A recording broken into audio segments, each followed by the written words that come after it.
মানে কি যে একটা অবস্থার মধ্যে আছি দেখেন। হ্যাঁ, আমি রান্না টুকটাক মোটামুটি ভালোই জানি, একদম যে খারাপ করতে পারি রান্না তা কিন্তু না। যদিও নিজের প্রশংসা নিজে করাটা একটা কি বলবো, এটা মানে নিজের ঢোল নিজে পেটানো বলে, এখনকার যুগে মানুষ নিজের ঢোল নিজেই পিটায়।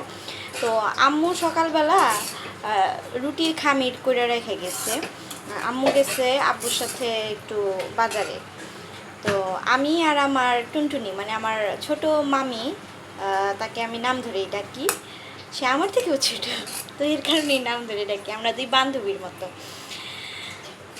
তো এখন কথা হচ্ছে, খামির যে করে রেখে গেছে, আল্লাহ আল্লাহ রুটি পড়ে গেল, রুটি পড়ে গেল, আমারও সেরকম হইতেছিল।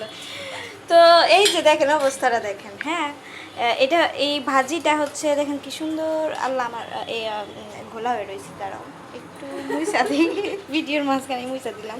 তো এই যে ভাজিটা হলো আমার, এই যে টুনটুনি কুচি কুচি করছে, সুন্দরই লাগতেছে। হ্যাঁ, ভাজিটা রান্না করা শেষ, এটা হচ্ছে আলু ভাজি, এরপর ডিম পোস্ট করবো। আর এই যে হচ্ছে রুটি, এই রুটিটা হচ্ছে টুনটুনি বানাইছে। তো টুনটুনির রুটিটা একদম খারাপ হয় না, সুন্দরই হয়েছে। হ্যাঁ, আর এই যে এই রুটিটা হচ্ছে আমি বানাইছি, একদম গোল হয় নাই, আবার রুটিটা একটু পুইরা পুইরাও গেছিলো। হ্যাঁ, আমি অত ভালো রুটি বানাইতে পারি না, মানে বানাইতেই পারি না।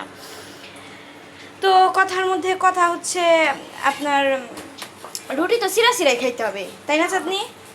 তাহলে রুটি গোল করার কি দরকার?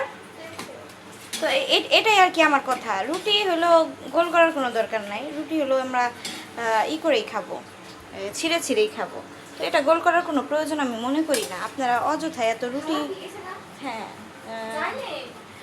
তো রুটি গোল করতে হবে না, এটাও চাটনি বানাইছে। আর এই যে এটা এটা আমি বানাইছি, এটা এটা একটু এই যে এখানে একটু গোল হওয়াটা বাকি ছিল আমার মনে হয়।